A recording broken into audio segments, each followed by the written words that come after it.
तो रैंकिंग के lecture number 3 में आप सभी का बहुत बहुत स्वागत है। दोस्तों आज की वीडियो में बात करेंगे स्थान परिवर्तन से संबंधित प्रश्न यानी विकर्ण से संबंधित प्रश्न। और ध्यान दीजिएगा कि इस तरीके के क्वेश्चन में आपसे 3 टाइप के क्वेश्चन पूछे जाते हैं जिसको मैं केवल और केवल 5 सेकंड में सॉल्व करके दिखाऊंगा, विद इन 5 सेकंड। जी हाँ, वीडियो को अंत तक देखिएगा और अंत में आप पाएंगे कि बिल्कुल 5 सेकंड में किस तरह से क्वेश्चन आप सॉल्व कर लेंगे। चलिए शुरुआत करते हैं।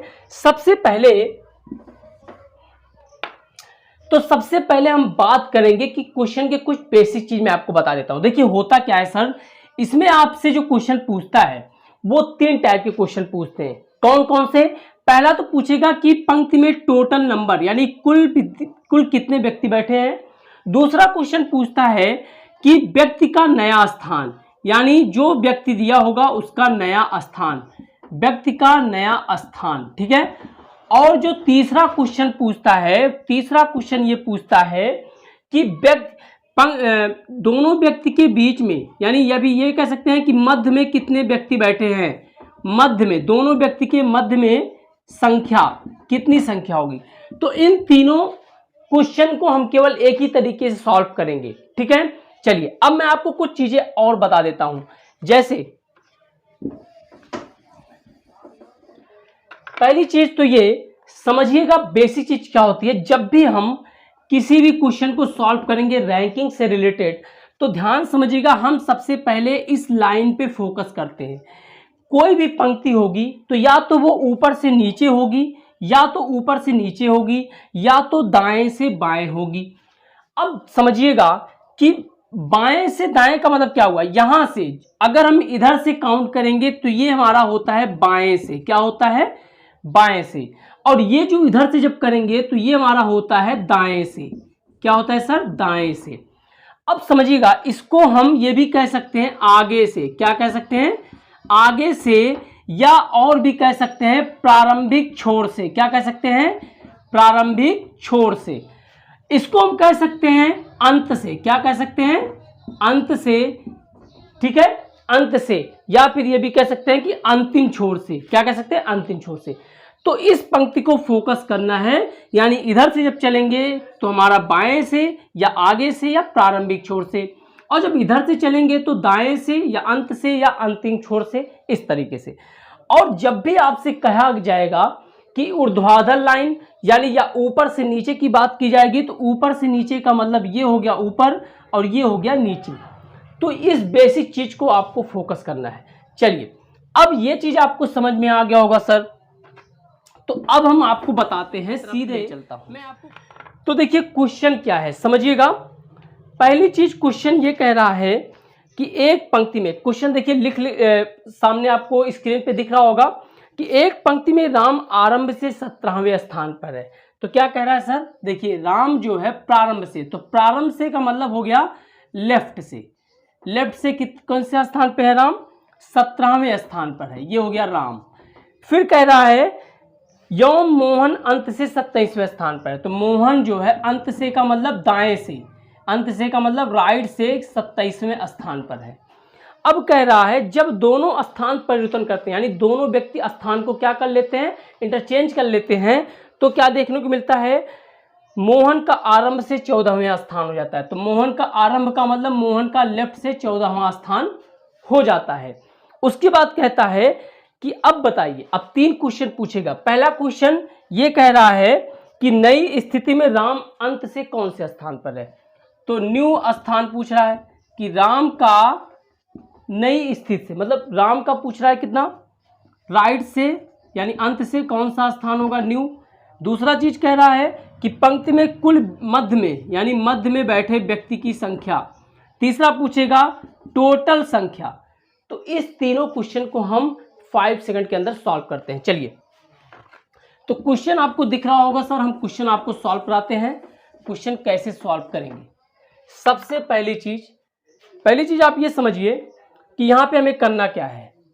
देखिए जिस व्यक्ति का दोनों साइड में स्थान दिया हो, जिस व्यक्ति का दोनों साइड में स्थान दिया हो उसको आप क्या कर लीजिए, उसको लेफ्ट साइड में रखेंगे। किस साइड में, लेफ्ट साइड में। तो बताइए दोनों साइड का स्थान किसका दिया है, राम 17वें स्थान पर है एवं मोहन अंत से। तो मोहन का जो है दोनों साइड में दिया, तो हमने यहाँ पे लिख लिया मोहन, मोहन, और यहाँ हमने लिख दिया राम।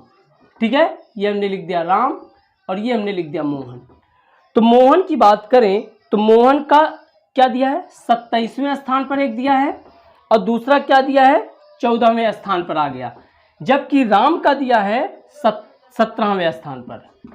ठीक है, अब इस बेस में यानी ये जो क्वेश्चन दिया है, अब इसको आप सॉल्व करेंगे। देखिए कैसे, पहली चीज हम ये निकालेंगे कि राम का नया स्थान, यही पूछ रहा है ना आराम से, तो राम की नई स्थिति क्या होगी दाएं से, तो राम की नई स्थिति क्या होगी। देखिए आप कुछ मत करिए, आप ये देखिए 27 और 17 में अंतर कितना है, 27 और 17 में अंतर कितना है, तो 27 और 17 में अंतर कितना है, 10 है। ठीक है, 10 है।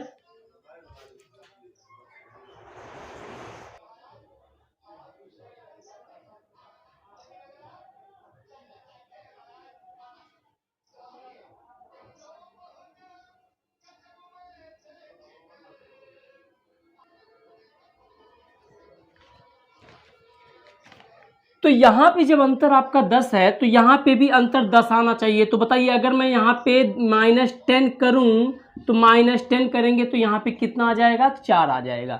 समझिएगा 27 था, यहाँ 17 है, इन दोनों का अंतर कितना है, 10, तो इन दोनों का अंतर भी 10 आना चाहिए। यानी 27 में से 10 माइनस किया तो 17 आया। उसी तरह 14 में से 10 माइनस करेंगे तो आंसर आएगा 4। ये हमारी हो गई नई स्थिति।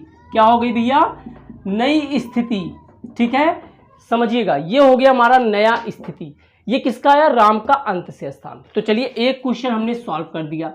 अगर मुझे चेक करना है कि क्या ये विकर्ण से संबंधित क्वेश्चन सही है, तो इसके लिए आप इन दोनों विकर्णों का योग निकाल लीजिए, इन दोनों विकर्णों का योग निकाल लीजिए। अगर दोनों विकर्णों का योग बराबर है तो समझिए आंसर सही है। कैसे, 14 17 31 और 27 4 31, यानी आंसर हमारा बिल्कुल सही है।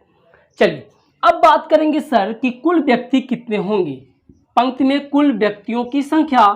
तो पंक्ति में जब भी कुल व्यक्तियों की संख्या निकालेंगे तो मैं आपको इतना कहूंगा कि किसी एक विकर्णों का योगफल -1 कर लीजिए।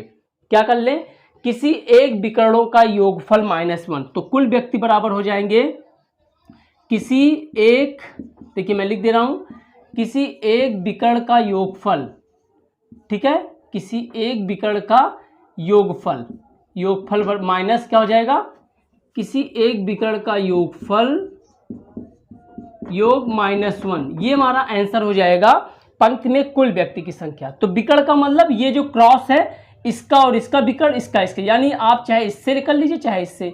तो 27 4, तो कुल विकर्ण किसी एक विकर्ण का योगफल मतलब 27 + 4 -1, तो 27 4 31 -1 बराबर 30।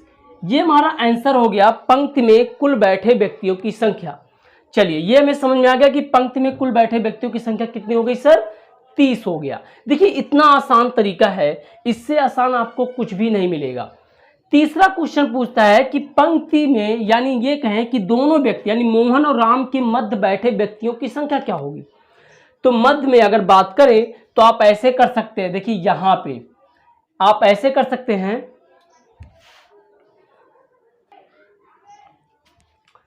तो आप ऐसे कर सकते हैं कि किसी एक व्यक्ति के दोनों स्थानों का अंतर, चाहे इधर से ले लीजिए चाहे इधर, किसी एक व्यक्ति के दोनों स्थानों का अंतर -1 कर लीजिए।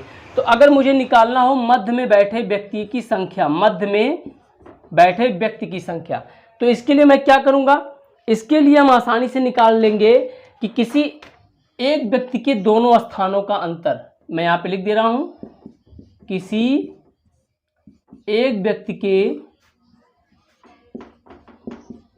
ठीक है, यहां पे हो सकता ना दिखाई दे, मैं यहां पे लिख देता हूं। ओके चलिए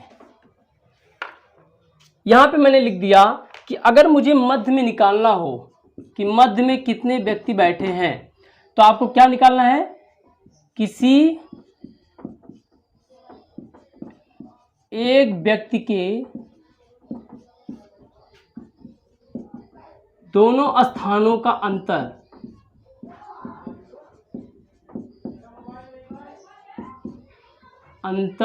-1 कर लीजिए, ठीक है, यही आपको करना है।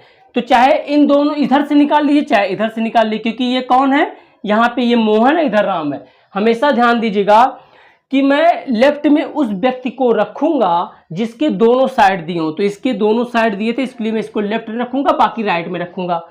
तो अब आप क्या कर लीजिए, 17 - 4 - 1 यानी 17 में से 4 के कितना है 13 में से 1 गए, तो आंसर आपका 12 आ गया। यानी मध्य में कितना आंसर आएगा, 12 आएगा। मध्य में बैठे व्यक्तियों की संख्या कितनी हो जाएगी सर, 12 हो जाएगी, ठीक है, ये आपका आंसर हो गया। तो आई होप कि चीज़ें आपको क्लियर हो गई होंगी। मुझे कमेंट करके बताएं वीडियो आपको कैसा लगा। ये क्वेश्चन, इस तरह के क्वेश्चन में अधिकतर लोग कंफ्यूज होते हैं, लेकिन यहाँ पे आप क्वेश्चन बड़ी आसानी से सॉल्व कर सकते हैं। तो इस वीडियो को मैं यहीं पे समाप्त करता हूँ। इसके बाद मैं अदर टाइप के क्वेश्चन लाऊंगा पार्ट 4, जिसमें हम सिटिंग अरेंजमेंट की बात करेंगे। तो thank you for watching, thank you so much.